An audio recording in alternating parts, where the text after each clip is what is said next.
So, I just thought I had the wrong title for this. Okay, so when I left you, we were talking about the role that GIS will play in into your workplaces, into your career, and specifically we talked about the role of technicians with GIS, and it's important to understand that as a technician. Really, you are where things begin. So, where the data is collected, where the data is being dealt with, and the quality of everything that is to follow depends on the work that the technicians do. And so, they're really like a key component of working in our fields of natural resources, water science, arboriculture, those kind of fields that we need to have quality data. And so that kind of ties into the next key question here in section 1, and that is what kind of ethical considerations are going to arise when we're working with GIS. And this is something important to think about as we just begin to jump into things.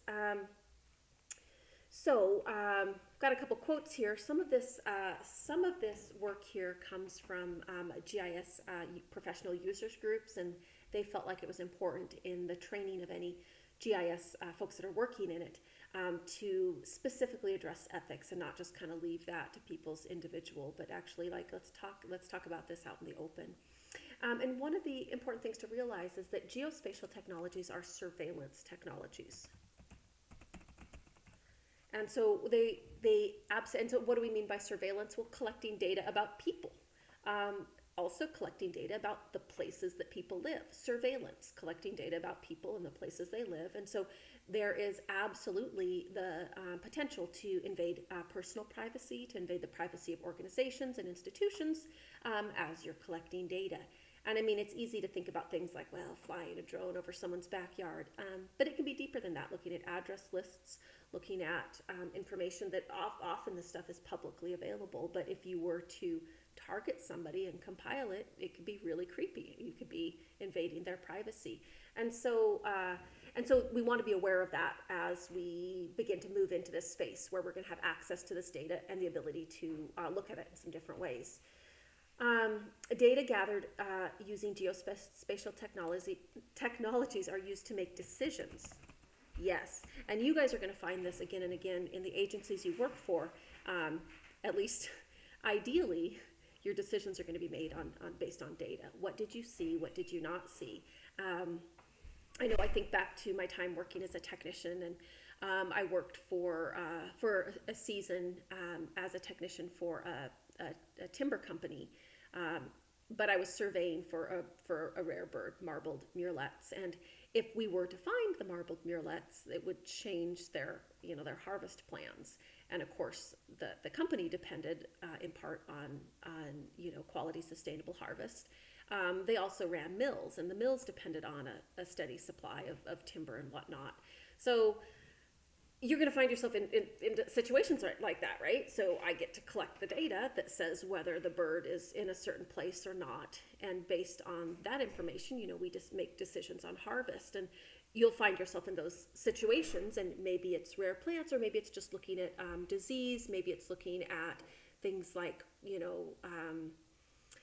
how dense a stand is. And if you get in there and you see that it's really dense and you make some recommendations, right, or the biologist makes some recommendations that can, change the course of the work for a given season. So if the data you collect is in error, if it's not documented well, or it's inappropriate, you can have big consequences for individuals in the environment. For example, if you felt pressured not to see something you did, that could have impacts on the environment. Or if you felt pressured to see something that you really didn't, or to record something. And so especially, when we think about, the fields of forestry, when, forestry actions have big effects environmentally, in positive ways, absolutely, right? You can do things like doing fuels treatments, but they can also have large, sometimes temporary, sometimes not effects on things like water quality. And so the surveys that you do need to be accurate, right? The locations need to be accurate. If you've got to put buffers in along a stream, those need to be accurate. And that's going to have economic effects. It's going to have environmental effects. It's going to have effects for you, often as an employee. So geospatial technologies also have the potential to exacerbate. Can I even spell this? Exacerbate. I think I spelled that wrong, but it's to make worse, slash bigger. Inequities in society for places where we have folks that are in situations that they're disadvantaged. So the software we're using, ArcGIS Pro, we buy in for it with 13 other community colleges. So we all get together and we pay for a license together. And together it costs each school about $1,200 a year. And so you could imagine, and that's spread over 13 schools, right? So you could imagine a small nonprofit probably couldn't afford that, right? And not only is the software expensive, but the training to be able to use it well, to ask questions, to answer questions, to examine things, also takes time and education. So you guys, have taken the time out of your life to do a class like this and to pay for school. And so not everybody has that opportunity, right? And not every organization has the money to hire somebody like you who knows what they're doing.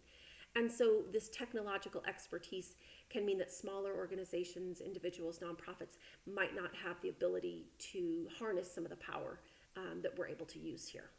So those are kind of some ethical considerations that we want to have kind of in the background as we start to work with this stuff. So then the question is, what is your ethical obligation to society? So I'm going to just say these things. I want you to take a minute to think about them. I wish if and when we are in class together, we'll brainstorm them together. But what's your ethical obligation to society, employers, colleagues, other individuals with respect to GIS? And so here are some of, let's see, well, pause. You should just pause me and think about this because I'm not going to pause. Pause me, think about this. I don't know, your ethical obligation to society. Use and I'm going to call them gifts, and I know they're not gifts, you worked really hard for them.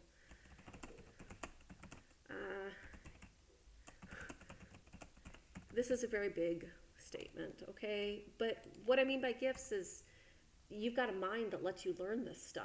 Yay, right?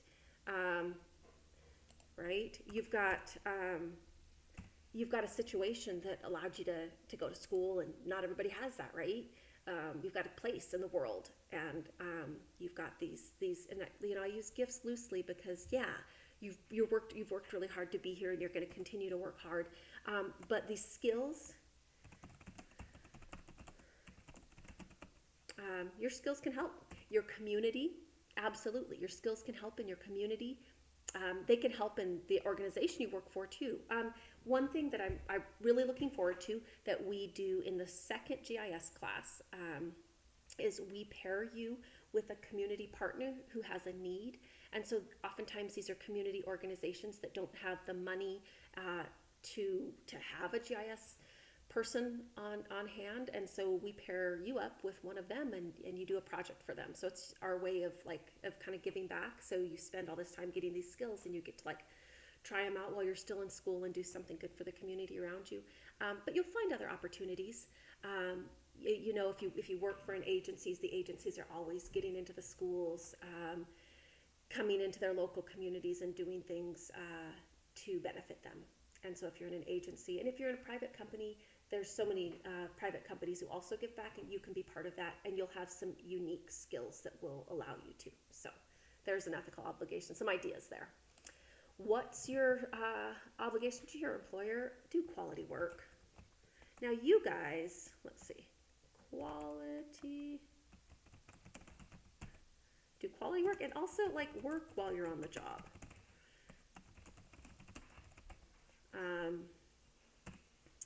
So you guys,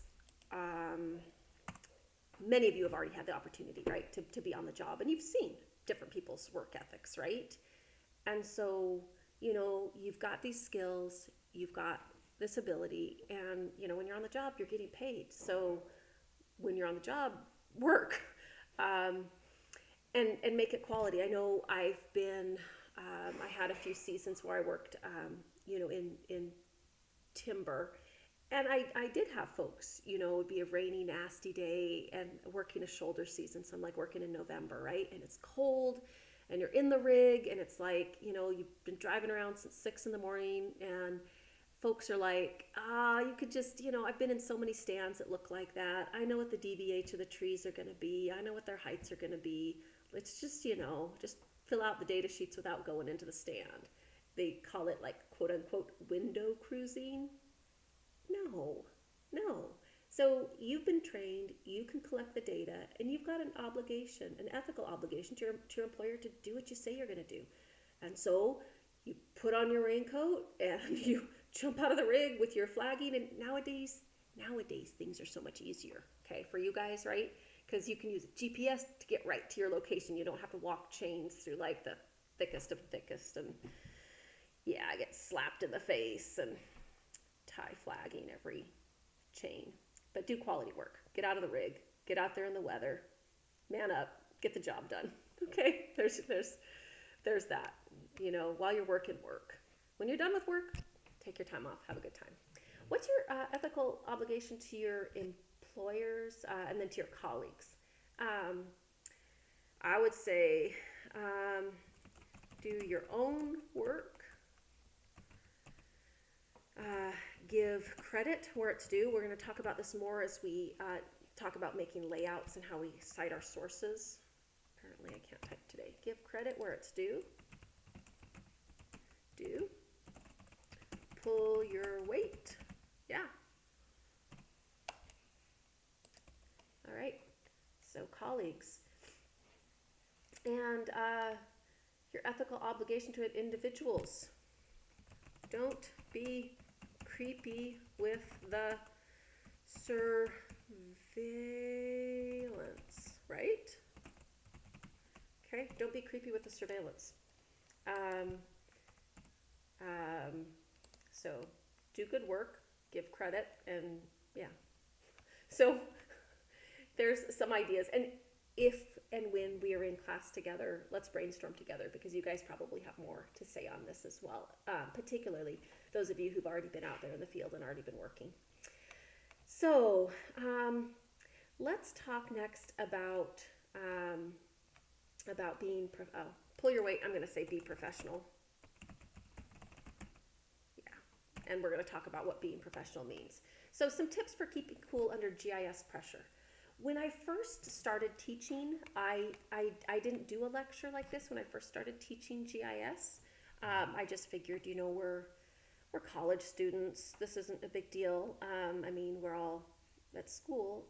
But I found that in particular, the stresses of working in a computer environment got to be a lot for some students. And so I will say, in my first couple years teaching this, I had incidents of students doing this, and let's see if you can pick this up on the microphone.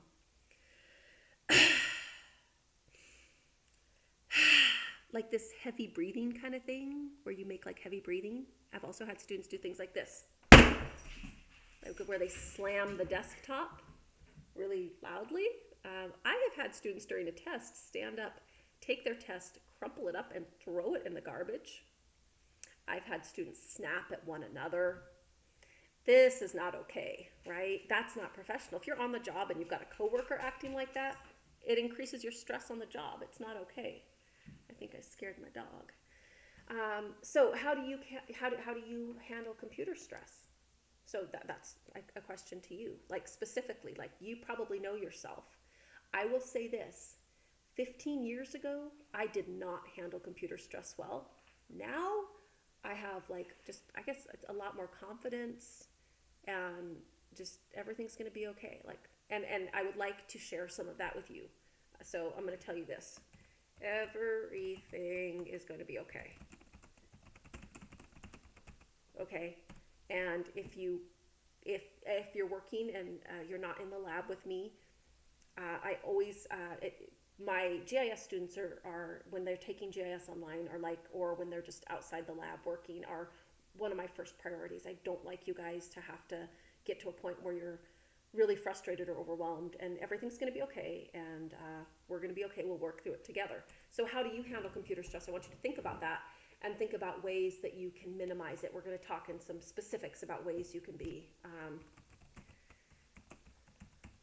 We're going to talk about specific ways you can minimize stress, and also first, actually, but before that, we're going to talk about ways you can eliminate that stress.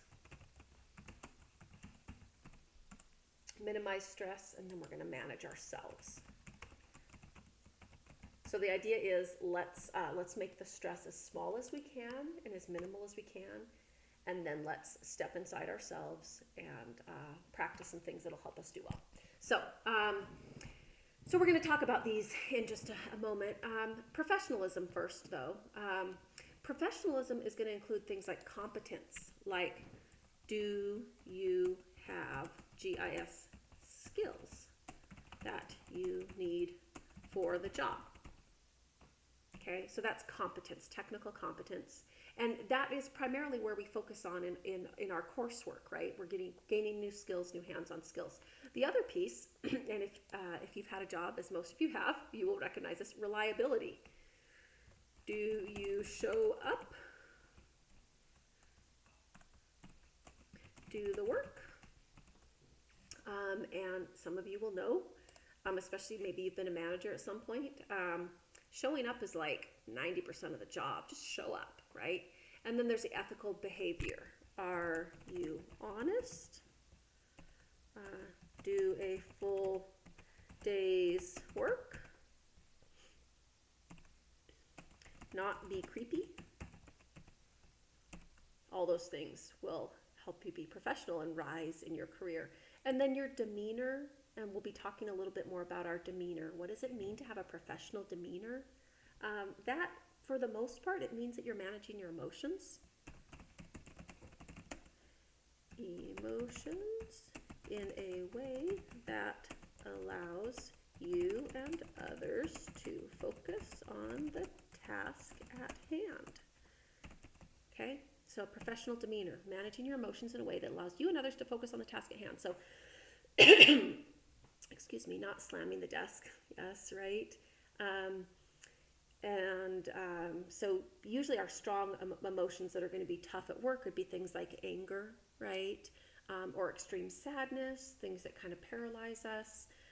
So what we want to do is we want to make sure that we're minimizing our stress and eliminating it so that we can maintain that professional demeanor. And we're going to practice, and where are we going to practice? We're going to practice at school, right? In the lab. And for some of you, you might already be like, this might already be super straightforward for you. But I will tell you, I mean, just here I am, right, at this stage in my career, I will tell you, I took an AutoCAD class once when I was in college, and it is the only college class that I dropped. And I dropped it because of frustration with the computer. So I will say that I have empathy for you. And also, I know that you can grow into this. And it is important to note that GIS is when you hear older folks talking about it with dread, they were dealing with a different software. It is so user-friendly now, and we'll be into it very shortly, but just so you don't need to build yourself up too much. But sometimes you will have frustrations, and you're going to manage your emotions in a way that allows you and others to focus on the task at hand. So yeah, what are you going to do when it crashes and takes your last hour of work? What are you going to do if your neighbor interrupts you and asks how to complete simple tasks? What are you going to do if the midterm is harder than expected and I'm not going to help you on the midterm? Or what if the lab gets stuffy and stinky? We have a new lab, and it's pretty nice. It has pretty good air conditioning, but back in the day, a few years ago, our lab was pretty stuffy. I'd open all the doors. There were 3 doors. I'd open them all. I'd get a fan going. But what are you going to do? And it's nice to kind of think about that now, like who you're going to be, who am I, what am I going to do, how do I react in situations like this? So first thing, we want to avoid stress, like eliminate it. And so here's the tips that you actually want. Save first. Save smart. And this is what we're going to be focusing on in the next section. Do you know where it's saved and what its name is? All right, file management. Save first, save smart, save often. So saving smart, do you know where it's saved, what its name is? And I'm going to say save often, like before you run tools, before you edit, before, well, just that's good enough, etc. Okay. So tips for, so you're going to save first, save smart, save often, and yeah. Colleague stress. You're going to kind of decide what your quote unquote boundaries are going to be.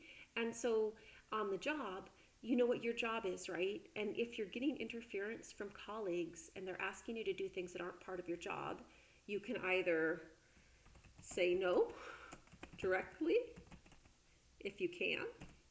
You can say no indirectly, like ignore them. In the lab, I think earbuds are good for that, or just you kind of, you give those nonverbal signals that I'm not going to be helpful. Sometimes you can help if you want to. If you want to. If you don't want to, then don't, okay? Help if you want to. Say no directly, say no indirectly, like ignore them with earbuds, and then ask your boss to run interference. So it's okay. If you're having a hard time dealing with it on your own, in class, I'm your boss, and you can say, hey, you know what, I'm having a rough time because so-and-so keeps on asking me for stuff, and oftentimes I can pick up on this in the lab, but if you're not in the lab or something, or I'm not picking up on it, let me know, and I can run interference, and I can figure out a way to make sure that you can work uninterrupted. Okay, so colleague stress. So help if you want. I'm all for helpful students, and oftentimes we learn more while we're helping others, but you are not obligated to do someone else's job when you're on the job, and you're not obligated to help in class if you're busy doing your own thing, right? And if it's stressing you out. So I just want to put that out there so that you hear it from me. Okay. Boss stress. Plan your work. And so work and timelines. Yes. How else are you going to deal with boss stress? Let's see here. Plan your work and timelines. Communicate. Early and often. You really can't communicate too often with a boss with respect to, not being super needy, but just letting them know, hey, this is going to be a day late, or I think I'll be getting this in early. Just you keep that communication clear. I'm going to tell you a quick story. I worked with a woman, and we had a contract for some work with a Vista, and it was work related to some of their dams, and there was a big deadline. It had to do with the Federal Energy Regulatory Commission. They're known as FERC, the Federal Energy Regulatory Commission. And she had a big report that was due, and she let the due date blow past and didn't say anything. So, she didn't say anything to Avista, to the folks there, and it didn't come in. And as a company, we almost lost all of our work with Avista. I had to work really carefully with them to bring that back, and it's because she didn't communicate. She did great work. Her writing was good. She was able to take the data from the technicians and put things together really well, but she didn't communicate, and she didn't plan her time very well. And so it was a bad situation. So plan your work and timelines. Communicate early and often. A boss would rather hear that you're going to be late as soon as you have a feeling you're going to, right? So that they can pull extra resources in, so that they can help lighten your load in other ways. It's just it's gonna be helpful. And I know it's hard to disappoint anyone and say, hey, I'm running behind on this, but in the big picture, it's gonna make things easier for everybody. So communicate early and often to minimize boss stress, and plan your work and your timelines. And similarly in class, right? If I'm the boss of you while you're in school, right? Communicate early and often. Let me know if you're going out of town and you anticipate a problem getting some things in, or conflict with one of the tests or something like that. And that's just gonna minimize the stress that you have as you get closer to a deadline and you realize you're not gonna make it, right? Okay. Project stress. That's about planning. Planning. when I think with respect, and then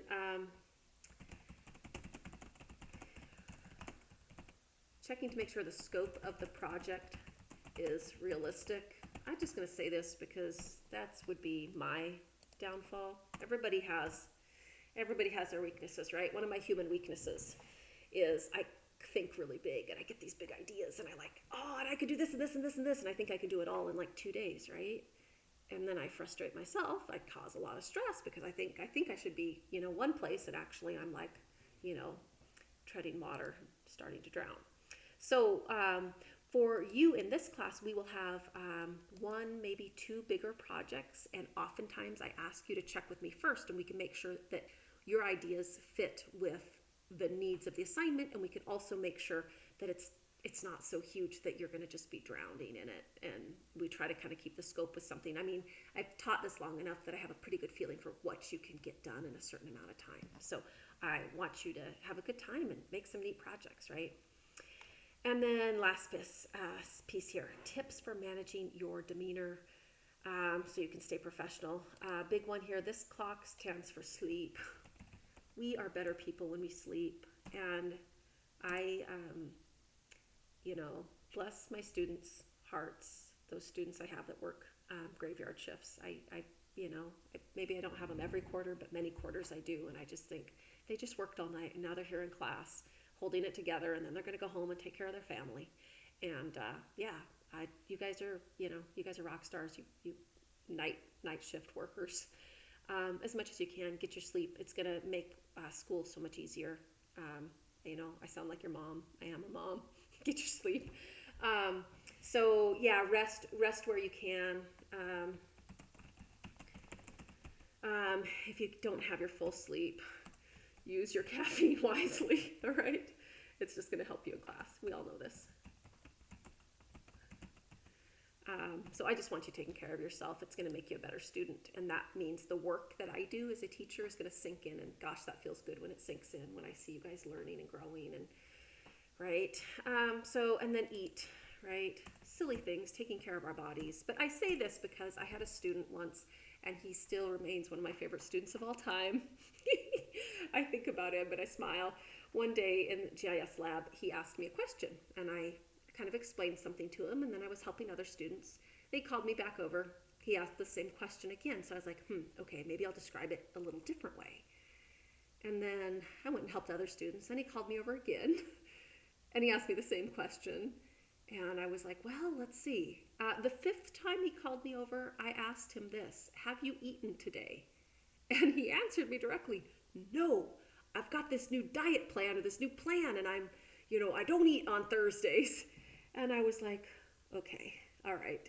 Well, I can't teach you if you haven't eaten, because your brain, that's the fuel that it uses. And so, I know there's lots of different ways that people eat, but I want you to have something in your tummy for GIS lab, okay? I want your brain to be firing on all its cylinders, because, it's more fun to teach you when you're close to your best, and we'll have more fun. Oftentimes in the lab, I'll bring in some snacks just so we have something on hand, because I also teach better when I'm not too hungry. And, when we run a 3-hour lab, that gets tough. So eat, all right? Take care of yourself.